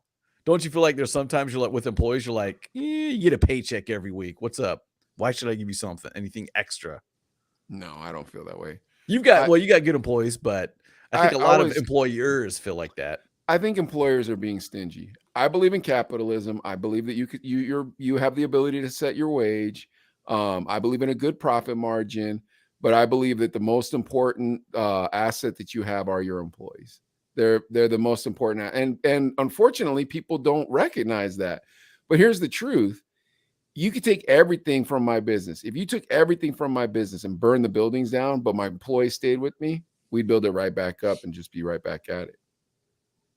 Yeah. Now, if I'm having a crew like that I treat like, or that I feel that way about, you got to make sure their wives have nice purses, bro. You got to make sure that they can afford to Take go care on of the vacation. fam. You got to make sure they can go on vacation. You got to make sure their wife has a nice purse. You got to make sure that, they're getting the new video game system if that's what they like. You got to make sure all those things. It's almost like having an extra kids, or like you're a grandfather now or something. I don't know how to explain it, but then at the back end of that, when your guys are doing well and they're like, yeah, I'm about to buy a house, or yeah, I'm starting my kid's college fund, or like things like that, or I bought a new truck with cash, Mike, that makes you feel that's kind of your bonus. In my mind, at least, that's my bonus. I'm just like, oh, thank God you guys are going to be safe, Yeah. I feel like the reality is, though, if you've got a job and you're working at a job and you've got a boss and you feel like you're underappreciated, most likely you're not going to have a job like Mike that appreciates you. They're going to be like, you know what? Yeah, you get a paycheck. So I feel like mentally you shouldn't expect anything, but you got to give it up for this guy. Not missing one day. I can't believe that that's all they gave him was something lame, like hand towels or something. Like, so was he like on TikTok and like, hey man, look, I was there 27 years and this sucks. This like is what I or, got, and this is what I got on my thanks. And he had a cup, like a special mug, a Burger King mug or something. Yeah, but you don't think they should have laced this guy up with something, Adley? Dude, free Whoppers for the rest of your life. Something. 27 years, dude, because I know I've got employees, and when they call out, it You're sucks in trouble for everybody else. It sucks for and and Redeemed. I know you've managed places. Yes. When people call out, you're like, dude, and it better be a good excuse. And I shared some stuff in the green room with Mike why people were late, and it just kind of like I was laughing. It's not an excuse. It's not an excuse, hilarious, man. It's like, when they say, "Hey, I'm running late. Do you want anything from McDonald's?" I'm like, or whatever. It's just kind of like, I'm stuck in the Starbucks drive-through. You want something? Thanks for telling me, but dude, should have planned better. Simple as that. So I think he should have got something, and I'm happy to see that people kicked down $250,000 for him in a GoFundMe. I think, that's pretty cool. I think the crazy story too is that GoFundMe made him more money than he made at Burger King. Absolutely. Yeah, absolutely. Yeah, $250,000. He's well off. Well, he's doing good now. How about this? Could you guys work for Burger King for 27 years? Ooh, fast food. I'll be That's honest. a tough gig, man. I don't even know. If my family was really hurting and I had to do it, I'd do it. But yeah, bro, I'd have to be on the line. Yeah, there's so many hustles. That's the rub. Yeah, that's the thing. Because I like, even if it was like, hey man, you're down to nothing. It's like, okay, I'll start a Craigslist ad where I'll clean your yard or something. But. Dude, I don't know if I'd last 27 days at Burger King. Yeah. Dude, you get that lunch line. I lasted 3 at the Golden Arches. Really? At McDonald's? Only 3 days? Yeah, I've never done fast food, but that was a long run. I was 16. Okay. Waiting for your check right there too, huh? Like, oh, where's my check? I ain't making no more pancakes, homie. Man, I can't, like, bro, sometimes my job, and I'm like, I get to keep all of it. Sometimes my job, I'm like, I want to punch this next dude right in the face. I can't take it anymore. I could do fast food for 27 minutes. Yeah. I don't know if I could do 27 years. That's like, what was he like? Did he enjoy doing fast food? Like, or why wouldn't he find a new gig? That's what I'm wondering. I don't know. So yeah, Tim says, all right, he received a Starbucks cup, some candy, and one movie ticket. Yeah, I was gonna say that candy. That's, man, dude. I worked at the home improvement store, one of the home improvement stores. And we had a Christmas party, and it was okay. It's just you, and then we got a gift bag, and it was one movie ticket each. And I was just like, "That's cheap, dude." There was nothing else in the gift bag besides. There was like a bag of Skittles and some stuff, but it was that's like, one I think movie that's like ticket. Your manager paying for it out of his own pocket. Like, I don't even think that's the corporation being cheap. I think that's your manager being like, "Look, dude, I make $52,000 a year, and this is coming out of my pocket. I can't afford to buy everybody 2 movie tickets." You know what I mean? If that was the case, that'd be one thing. But dude, this is a big home improvement. I know the company you're talking about, yeah. But I still don't think that they were the one kicking down. Just like I don't think, and I don't think Burger King, the corporation, kicked down this guy that candy and the. I think the manager's manager, yeah, at least because Tim says at least give me 2 tickets so I can take a chick. Man, yeah. All right, what was the next one? Was the inflation? Do you guys want to go in inflation relief or R. Kelly sentencing? Let's do R. Kelly sentencing. Okay. So R. Kelly sentenced to 30 years. Yeah, 30 years, dude. Woo! Sex trafficking and racketeering. He was convicted last September of racketeering and violating the Mann Act. That's a sex trafficking law. And he had sex with underage girls. and he could have faced life in prison. And He's looking at 30 years. Now he's mid 50s, so he's not getting out till 85 years old. Is this about right? I mean, is 30 years enough? I don't know, because with good behavior, can he get out in like 15? I don't know, because these are pretty serious acts, but I don't know. Oh, that's a good question. So 30 years. Woo. What do you say, Redeem? 30 years too much? 30 years the right time? Well, my personal opinion, I can't accept anybody that touches kids and whatnot. Yeah, man. So yeah, true. You know, kids don't deserve that. There are blessings, and nobody should do that to anybody underage. And I mean, he started doing that when he was well old enough to know better, and just kept doing it and rubbing it in. Oh, we lost Redeemed. Did his phone die? His phone die? Dang it. I wanted to ask Redeemed. Redeemed, oh, you there? Okay, good. Yeah, someone's trying to call. Oh. Redeemed. Oh, okay. The real question is, do we still play his music? Yeah, I was wondering that too. Well, I now ask my customers, are we okay? Because "Step in the Name of Love" is a universal jam. I know. wedding song. Clever, what up, man? DJ Clever. What up, Clever? Good to see you, man. Yeah. It's definitely and it's a #1 wedding song that crosses all nationalities. That's the problem. You know what I mean? It's the good sounding Macarena, if you will. It's the electric slide. Yeah. Yeah, for everybody. Yeah. You got, I think even Wifey dropped "If You Want to Come to My Hotel." I was like, I forgot about that jam. That was a great song. But yeah. Dude, Ignition's still one of my favorite songs. Dude. It just is, dude. How can it not be one of your favorite songs? That's the tough part. When these artists go off and do these type of things, we're left with this, symphony of beautiful music. Should you personally feel bad listening to it? Adley, what say you? Oh man, Fiesta was the jam with Jay-Z. I mean, dude, there's so many really good R. Kelly songs. Oh, it's tough, dude. It's tough, man. But yeah, he's a weirdo. He got what he deserved, and some people would consider that a light sentencing for him. He should have done more life. But man, the music's good. It's good. So you still won't mind listening to it in your car or something? I don't know. Because I feel like I would bump it in my car, or whatever, in my earbuds, whatever.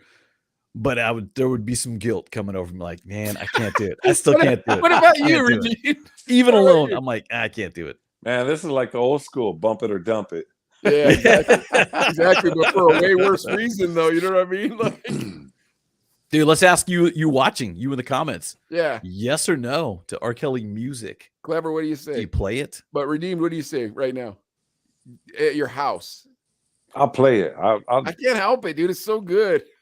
Yeah. I'll throw it on one of my radio shows. I ain't Clever. I still play it. Can I get a boop boop? Yep. Rick, dump it. Oh no. Dump it. I don't know. Hands through my fro. Or not. Dump it or not. You gotta pick one or the other. But yeah, dude. Well, when a woman's fed up. Oh yeah, I forgot about that one, bro. Gosh, dude. I forgot about that one. I'm gonna have to listen to that one tonight, dude. I can't help it. Don't forget the Heartbreaker. I wish. Oh yeah, dude. Oh my God. I Believe I Can Fly. Yeah, that's a good song too. I mean, that's another one. Stuck in the closet. Skeeter. Only one song. I wish, but not often at all. And say you're on a road trip with the homies too, 4 or 5 deep. Do you pop that in and sing along? And people are like, I don't know, dude. I don't know. That'd be a tough one. Or do you sing along in the car because you're in the car? I can't help it, bro. I don't care. His music is too good. Mike, his music doesn't. It's not like his music's gonna soothsay me into kidnapping women and peeing on them, dude. I don't think so. At least, you know what I mean. I mean, without consent. I hope it doesn't. Wouldn't that be nuts though if you found out that that's what it was? You're like, why has society gone so crazy? Your brain just triggers. It's like we can't figure out why society's gone so bad in the past several years. Must urinate. Turns out it was all R. Kelly's fault. It's like, hey guys, guess what? Yeah, as soon as we turned off the R. Kelly, like, because all of us started feeling guilty, like, all right, we're not listening to R. Kelly anymore. Then everybody started acting normal again. It's like, oh no, that is wrong. Oh no, it doesn't matter. All this stuff. Like, we shouldn't argue if we're different political parties. I'll be like, R. Kelly, man, you clearly are the devil. Sorry, bro. You're gonna be there for a long time. All right, Mike. Next time when you come out to Cali, Redeemed, we'll all head out to karaoke and Nah, just do bro, all you know R. what? Kelly. Seriously, this is a goal of mine, Redeemed. One day I want to come out to LA or to Bakes and bring the guys from my shop, right? And rent out Manuel G's place, get 5 local DJs, have me and Adley host, and have like a Afro Man or a, Somebody cool. yeah, like a Tone Loc, one of those as an artist, and have that be one night of like the Chino Fest or something like that. Like that's one of my Cheeks goals Fest. eventually. Oh, that's right. I'm sorry. I apologize. Cheeks Fest. We're no Cheeks longer Fest. Chino because that would be Next. That's right. We're Chinex. That's right. We got to stand with solidarity, bro. We got to stand with solidarity.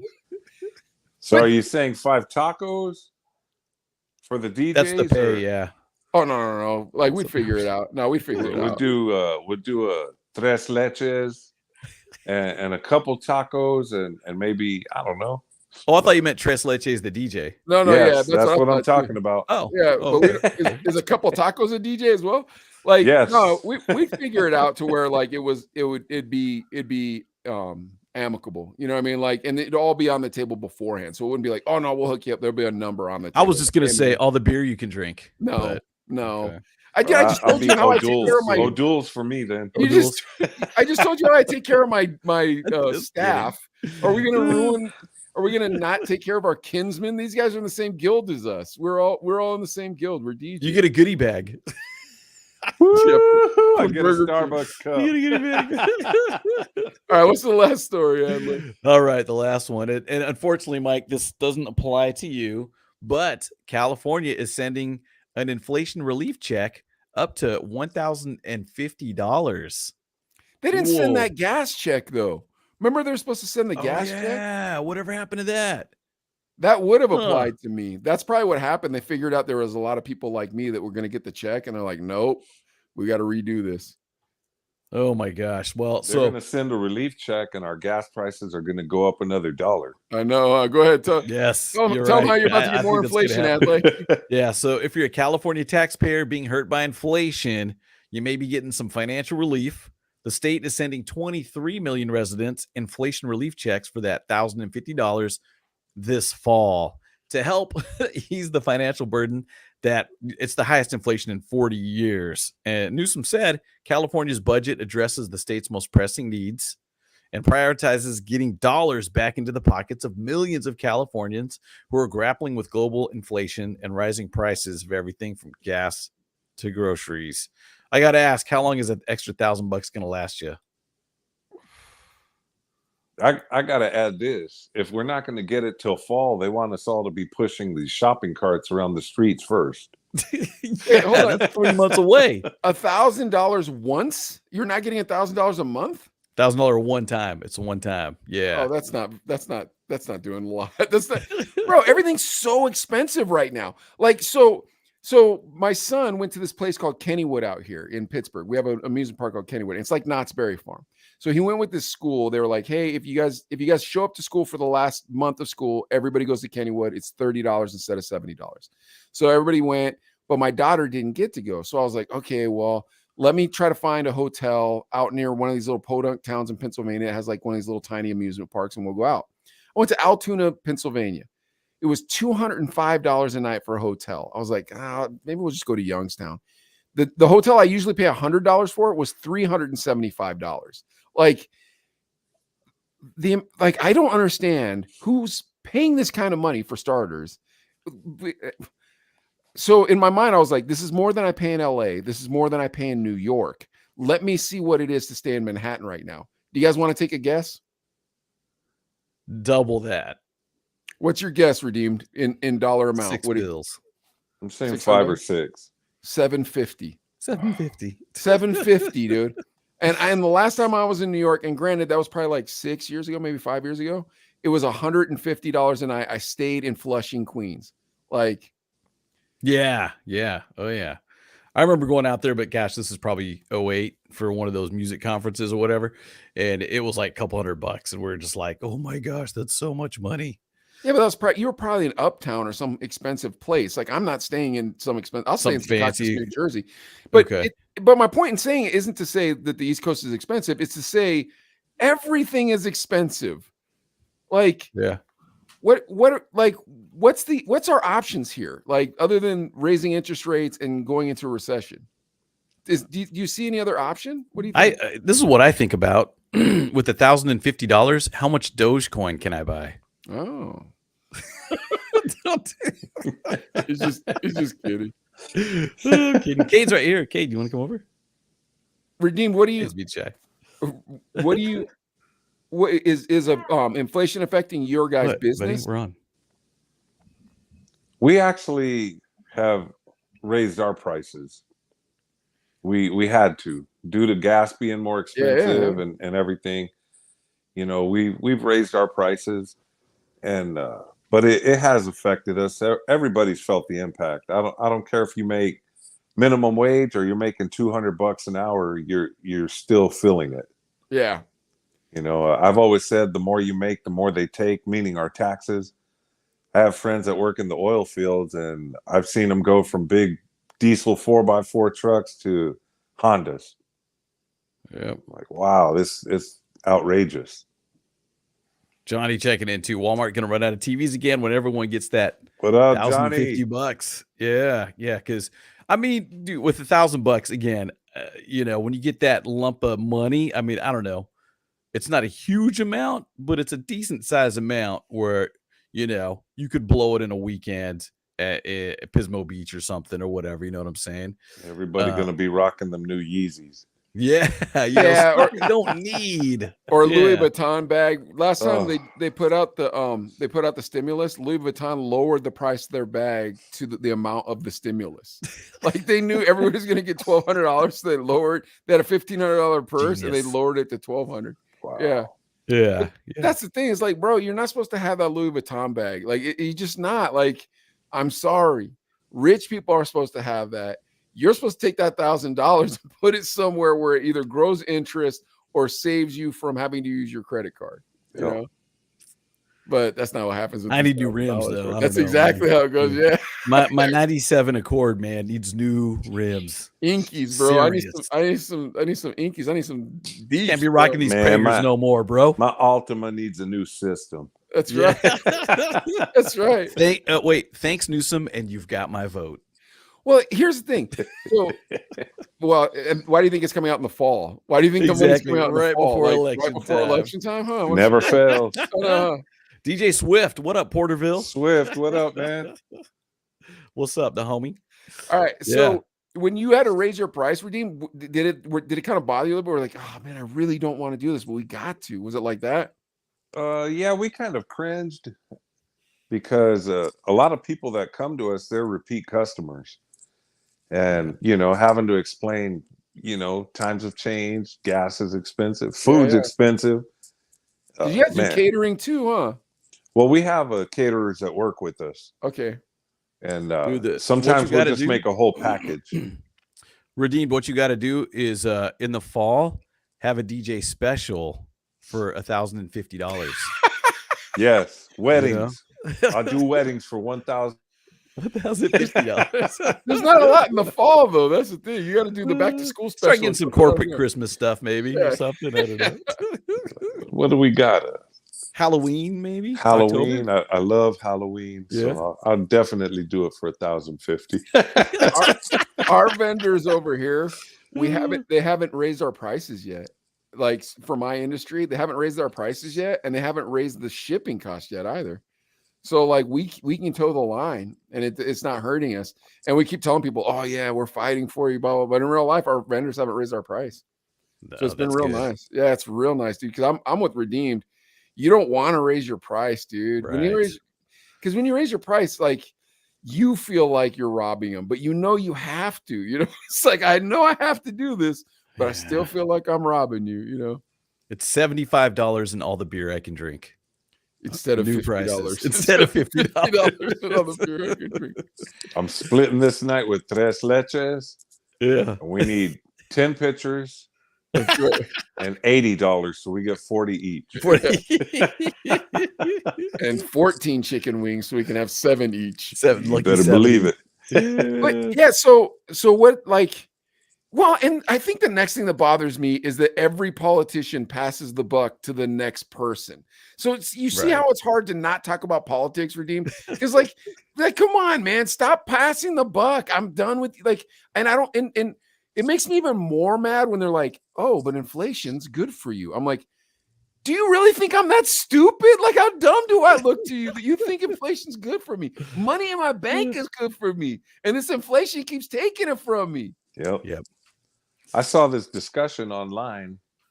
You know, everyone in America blames the president.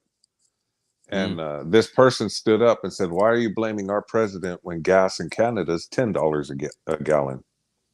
Huh. I said, oh, that's a good point. That's a valid point.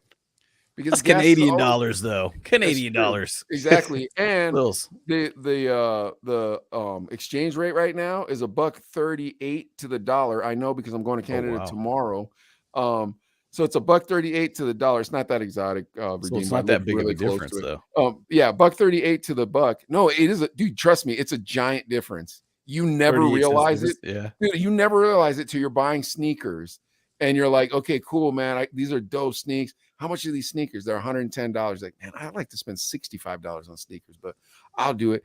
Dude, I was in this Chinese bootleg sneaker shop in Canada, bro. It was so dope, man. I was so happy. Like, you never seen somebody as happy as I was, bro. I bought these shell toes. I never seen these shell toes a day in my life. I paid $35 for them, right? There's this Chinese dude and this black dude. They were standing in the corner. They were talking, right? And you don't see a lot of black people in Canada. And that was a Chinese neighborhood because we're in the Chinese mall, which also had the bootleg Chinese shoes. But anyway, so I saw the two of them talking. So I thought they were American. So I'm like, hey, man, are you guys American? And the black dude looked at me and goes, no, hey, we're Canadian. I'm like, if I would have heard your voice, I would have known you weren't American. But I didn't say that to him. I did need, I needed help, right? So I showed him these sneakers. I said, hey, man, I got to ask you guys this. Are these real or are they bootleg? And they looked at me and they go, if you can't tell, does it really matter? And I was like, okay, man, I'm good with that. But my point in telling you is this. They're $110 American or Canadian, right? But bro, I spent like $72 on them. But did they have 2 stripes or 3? They had 3.5. But I thought that was their new thing. Yeah. Nah, bro, I'm telling you, their bootlegs were magnificent. I was so happy. Nice. And I don't know if I'm going to make it up this trip because my wife's family's half Canadian. My wife is half Canadian, so her family's Canadian. So we go up to Canada. But I don't think I'm gonna make it back to the Pacific Mall on this trip. But bro, I'm telling you, if you guys ever make your way up to Toronto, go to the Pacific Mall. You will feel like you are in Shenzhen, China, and all your bootleg dreams come true, dude. I'm telling you, like bootleg Game Boys, bootleg, like you know how like you go on YouTube, you look at bootleg stuff, you're like, man, where do they find all this bootleg stuff? That'd be so dope if I could find that bootleg stuff, bro. It's like you are in Shenzhen when you go to this mall. So when I get my inflation relief check of $1,050, hit up that spot. Pacific Mall. You Pacific two are Mall, telling okay, me you don't think that the entire bootleg mall is interesting? Dude, yeah. I love bootlegs. They got fake Yeezys? They do. They do. Man, I'm here's telling you, I live on the east side. I'll go up there and invest in some Psyches and bring them out here and sell them. Exactly. Bro, but here's the trick, though. Well, I'm a Mercado Latino, bro. Yes. You can't ask them. You can't ask them where they're at. I found that out the hard way. Like, as soon as I showed up, I started asking, and everybody there's Chinese. They all speak, like, fluent, like, they barely speak English. And, like, so, but immediately I'm like, hey, where can I get my bootleg Yeezys at? All of them clammed up, bro. They must have thought I was a cop. All of them clammed. None of them gave me the juice, bro. And dude, that mall is giant. I walked around that mall. It felt like almost a whole day till I found the bootleg sneaker shop. And I was angry that they didn't point it out to me. But I got my sneakers. What else do they sell? Everything? Dude, let your bootleg imagination run, friend. Electric mopeds. You know what I mean? Like all the bootleggiest things, bro. Little like jailbroken Google boxes you could put on your television. You get every channel. Like, you name the bootlegness, dude. These people sell it, but you got to be cool. Like, and I don't know how to do that in the Chinese world. I'm like the nerdiest Asian person in the Chinese world. As soon as I show up, they smell cop on me or something. So they all. I'm not lying to you, Adley. Dude, I'm telling you, it took me an hour to find my bootlegs. Maybe 3 hours. I can't even tell you. I was walking around this place forever. But neither here nor there. We should probably wrap up the show. I'm time to wrap. Huh? Yeah, I'm going nuts. Oh yeah. Redeem, thank you so much for spending this time on this weird podcast. I hope you had a good time. I apologize that I personally made it weird and took the air out of it. It was interesting, entertaining, all that stuff. But before having DJ Redeem Don's great. Yeah, before we leave, Redeem, you're a gentleman who loves to shout people out because you are a gentleman, and we don't want to take that away from you. So, sir, why don't you give some shout outs to your homies out there? Man, we got so many. Of course, we got Tres Leches, Dos Muchos, Il Flow, Tim, I know you're watching, DJ Drask. Man, we got cats everywhere. EVP checking us out. Not too sure everybody you've had on the show, but we've got so many people. I got my guys in New York, DJ Big Boy. I've got Rudy G in Florida. Just so many different people. I got DJ Booty Rocker in Michigan. We have so many different people, man. And, I look forward to collabing with you guys more, bringing people on. I think me and Tim need to get together and do a show with you guys. I'm with it. Okay. I'm with it. Tim, me and Wifey were just talking about him. He's an entertainer. He was born for bigger things than just bartending. I like that. He's an entertainer. He really is. He kicks we gotta off. get you on, Tim. Dope vibes, good people. Redeem. So what you're telling us is the camp of Wifey and Redeem back the Chino brothers and their rebellious stance. Is that absolutely? We got you. Don't trip. Word. See, that's where it's we at. got Adley. you. We'll knuckle up with them. I'm telling you. See, that's where it's at. Adley, the DJ community has our back. They love us, and we love them. Hey, can we have Redeem do a shout out to us on the solo? Yeah, absolutely. Yeah.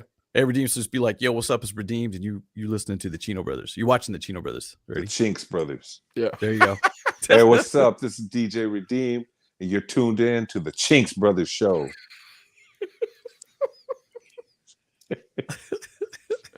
Oh, people are gonna think that's so racist. I'm probably gonna cut that part out and just use the front part. Like, yo, what's up? This is DJ. Hey, do one with Chino brothers. Like, it's Chino brothers, right? Yeah. Oh, I mean the Chino brothers. There you go. That works.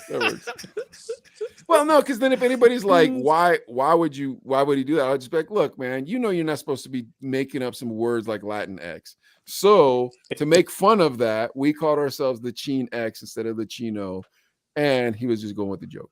But regardless of all of it, we're gonna wrap up here. I want to. I just got set up on this whole show, huh? Yep. No. We're gonna wrap up here, but I want to start a tradition that we'd already done and we kind of got away from, and that's one last thing as we're closing the music game. Adley, you want to start it off? What record do we have to play, and what's the occasion? And what's the reason we're playing it? Go ahead. What's the record? What's the occasion? So in other words, you know how you're like, all right, if you got to get the party cracking, what's the record you're gonna play?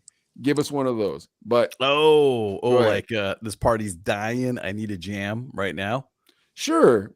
Like you know how we did that with other DJs where we go, what's the record you play to get the party cracking? What's the last song you play at the end of the night? Do you remember how we used to do that, or do you not remember how we used to do that? I remember that. I'm thinking, do you have one chambered up? I don't. Redeem. Okay. Here we go. If you just train wrecked, everybody walked off, and you're like, oh man, I'm going to have diarrhea tonight if I don't get these people to dance again. What's the one song you're going to play to bring them back? MC Breed. Oh, you already had one. MC Breed. Ain't no future in the front. Ain't no future in your front. Oh, that's right, man. That's good. Okay, you leave it up to me, I'll paint the White House black. Yep. He was like the original rebel. Like he was the original, like, guess what? I'm gonna say what I want. I never got caught with the kilo. That's right. Great I'm gonna sample listen to that song tonight too. Great sample. You know what Wifey said when we asked her that question? I remember. I did. Go ahead, Adley. Wasn't it Ain't No Fun? Exactly what it was. Ain't No Fun. That's a great one. So I love teasing her when we're out at a party or whatever. She'll put something on and I just go, girl, you nasty. Oh yeah. I would love to just sit and listen to Redeemed and Wifey play records against each other, just to be like, all right, Oh, old that'd be school hip hop, fun. and they only get one record, and then and watch Redeemed's face, just but it has to be vinyl, right? It's just I got it, and have them both try to beat each other and just get to listen to that music. Could you imagine what that music would sound like? That'd be fun. Oh, That'd it'd be fun. phenomenal. Oh, All my right, come on, gosh. man. I've been stalling for you, Adley. What do you I got? will do one song I was thinking about too, and this might be for a select crowd, but one song that I love not only to dance to but sing was the Loonies. I Got 5 on it, and I feel like that people is be a like, good one. "Oh yeah, Oh, that's a great one." Because back then marijuana was illegal, and it's just a trip to listen to. Be like, "Oh man, that's crazy to think about that too." And they're not known for their marijuana like Cypress Hill or whatever. But that I Got 5 on it was all about smoking. So yeah. But both of those have like those intros, like those really distinct intros that if you're going into it, people will hear it and be like, you know what I mean? So you've got that doom doom boom boom boom. Yeah. I'm gonna play that for you tomorrow night, Tim. Nice. Brass Monkey. Brass Monkey. That's not a bad one. Too. That's actually good too, because you get that and it's like, oh my gosh. But dang it, I'm reading your guys's and talking about your guys's, and I almost forgot what mine is. Hold on a moment. I remember mine. Mine would be "Keep the Heads Ringing" by Dr. Dre. Nice. Yeah. That's a good. Yeah, there's a couple Dre's, and we'll save them for the next time. All right, now what's your closing of the night song? Redeemed. Go ahead. Just a Friend, Biz Marquee. Nice. Dude, yeah, you're going dirty. That's great. I love it. Though. That's really good. That is really good. Yeah. Believe me, I get everybody to sing it at the end of the night. Oh yeah, of course. Yeah. And then for all the dudes that didn't get any girls, it's like, hey man, just one last chance. Just a friend. Oh, just a friend. Yeah. Ooh. What do you got for us, Adley? That's a hard one to follow. I can't remember if I've said this one or not before, but I feel like, and this is not for the dudes that didn't hook up, but Genuine Pony. Yeah, you did say that one, but that is a good one. Did I? Because even the girls that are still chicks and hanging out, whatever, they're still gonna dance to it too. So at least the dudes that didn't hook up still got something to watch for 3 minutes. If you weren't paying attention and it's already getting to 2 a.m. and you just had to grab something, I'd play End of the Road, but that would be a dud for this game because you guys are coming up with some good ones. So now I've got to really dig into my nugget here and try to figure out where I'm going. End of the Road's a good sing along, but it's kind of depressing too. I know, that's why it would be a dud. I mean, that's a hey, guess what? You don't really know how to DJ song that you played. You know what I mean? Like, you know what I mean? Like, hey, guess what? Congratulations, you understood how Serato works. Song that you played. You know what I'm saying? I'm not lying. Y'all wouldn't be laughing if I was lying. Fudge, bro. I guess I'm just gonna go back to what we actually did. We would play Big Pun, Still Not a Player. That was always our closer. Oh yeah, yeah, that's a good one. Yeah, so that was a great one. You guys both came out. Pony, I remember from last time, but Don't You Dog Me, Fat Boys. Ooh, that'd be pretty fun. That'd be funny, but because it's the last dance, dude. Don't you dog me? Like you just walk up on any girl. But you gotta walk up on a smoke show, right? Like the most beautiful woman in there. She's like Kim Kardashian. You look like a jerk. You're just walking up. Nah, man, you're the Fat Boys. You ain't got no time for this. Wait, who put that one up? Rick the Rebel. Rick, yeah. Rick the Rebel. Thanks for hooking up every dude in Bakersfield. Because all the ugly dudes in Bakersfield, once he puts that "Don't You Dog Me" on, they're gonna walk right out. Don't you dog me? Nope, is if they did that right. Don't you dog me? And then that smoking hot girl goes, woo, woo, woo, woo. And they're like, oh, bro, it's fine. I made a marriage tonight. Y'all can have ugly babies. I'll see you later. All right, guys. Where are we following Redeemed at? Where can they find you on the internet, sir? Well, golly, of course on I'll say IG because Facebook always locks me up. So IG OG Redeem 1200 and Twitch the same handle OG Redeem 1200. So Instagram at OG Redeem 1200. You ain't doing TikTok yet or what, dude? I got TikTok, but that's more for personal entertainment purpose. We gotta follow. we gotta follow each other. Who are you? Maybe we'll say it off here. All right, you guys. Thanks for watching. Obviously, we're the Chino brothers. Follow us on TikTok. We're up at 540 now, and we just started that account. But thank you so much for following us. Go back over to YouTube and follow us there because we're at 7,200 right now. If us making fun of the government offends you, we apologize in advance for the videos you're going to see, though. All right, guys, that's it. We'll see you on the next one. Have a great night. And we'll talk to you later. We'll see y'all next time.